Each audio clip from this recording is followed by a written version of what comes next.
Hello, my name is Sophie and today I'm going to be reviewing Life is Strange Reunion. Please be warned, this video may contain spoiler warnings. So if you haven't played the game yet and you don't want spoilers, please click off the video. So at first, when I played this game, I didn't really have deep thoughts going into it because when I played Life is Strange Double Exposure, I had a lot of things wrong with this game because the storyline didn't really make much sense in my opinion and it just felt very rushed. But then I thought, why not? I've played the other games, it's my birthday coming up soon. So I pre-ordered the game and I clicked on it very excited because honestly I've been a fan of the Life is Strange game since I was 12. And I was like, Max and Chloe, and I absolutely love Max and Chloe. So I was like, why not? Let's see what they do. And don't get me wrong, I felt like it was very Max and Chloe focused.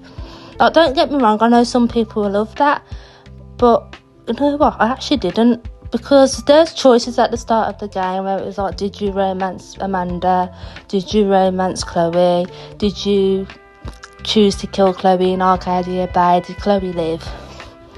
And I was like, okay, so we made these choices, but why have Amanda and Max suddenly broke up? Or why did Max and Flynn suddenly break up?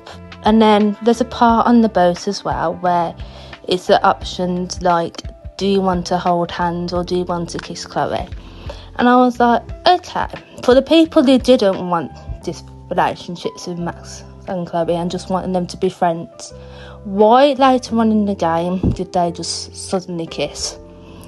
And same with Safi as well. Like, I felt like her character didn't really make much sense either. Like, suddenly she's in the school and the next she's shape-shifting here, there, everywhere, and she's hiding from Max. Like, I understand what Max did at the end of Double Exposure was very bad, but I just felt like the storyline was very like Max and Chloe focused, and the whole story at the start, especially the first hour, was just really, really slow.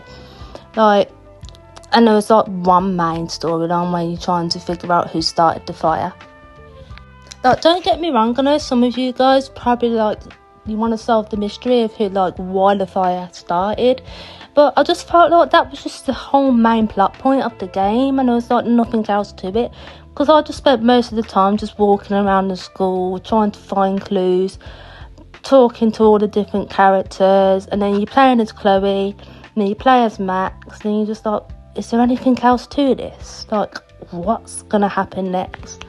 Then I know there's lots of different endings. I personally got the choice wrong at the end where the fire broke out.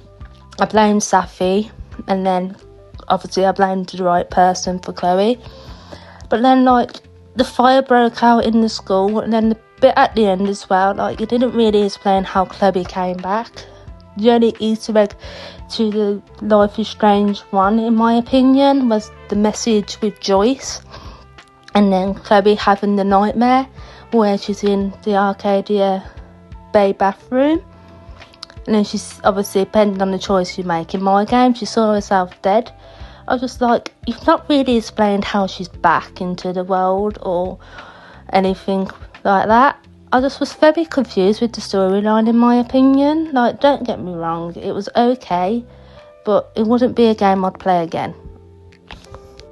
Also as well, the part at the end with Chloe when she's about to do her band practice, and then you're reading the letter from Moses, and then there's the photo, and then you get the last choice, like burn the photo or tell Max. Like, I chose to tell Max about the photo, and I was thinking, okay, you're going to give Max the photo and then she's going to rewind time and like Chloe's going to disappear or vanish. But no, it just turned out she had the photo and she was like, oh, okay, let's just walk out and I'm going to take pictures and you're going to go and to sing with your band. I was just like, okay, so what happened if you make the other choice then? If you just burnt the photo, what would have happened then? Would the same choices happen? Where you just don't tell Max and then you just walk out and act like nothing happened. So I just felt like you solving out who the fire was and why the fire started. It just didn't make sense then. If that was just going to be the choice and you ended up with the Arcadia Bay Chloe, and not a different version of Chloe. I was just like, oh, okay, is that really the ending? In my opinion, I just felt they made this game because Double Exposure got a lot of hate. So they were like, oh God, what we're going to do to make up for it? Let's bring Chloe back and get all the fans excited. And obviously, me being a big Life is Strange fan, I was excited about Chloe coming back.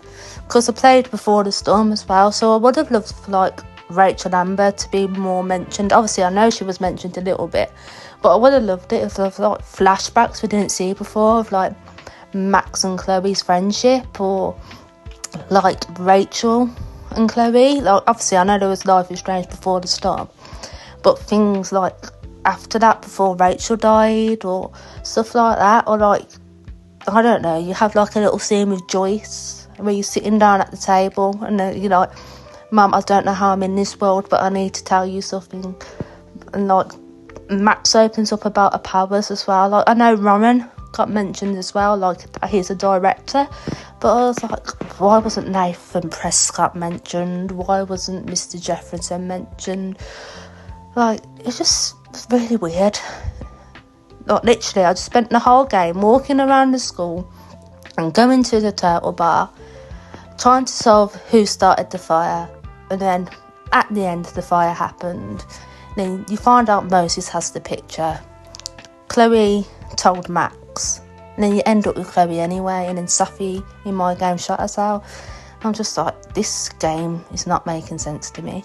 But obviously that's just my opinion. You guys might have liked it. You might absolutely just listen to this review now, not playing the game, and I do apologise for all the spoilers. But obviously everyone has their different opinions. If you want to give it a go, give it a go. But personally, for me, it won't be a game I'll play again. And as a big Life is Strange 1 fan, I was just very disappointed. But thank you for listening to my review. I hope you guys enjoyed. And I can't wait for you to listen to my next reviews.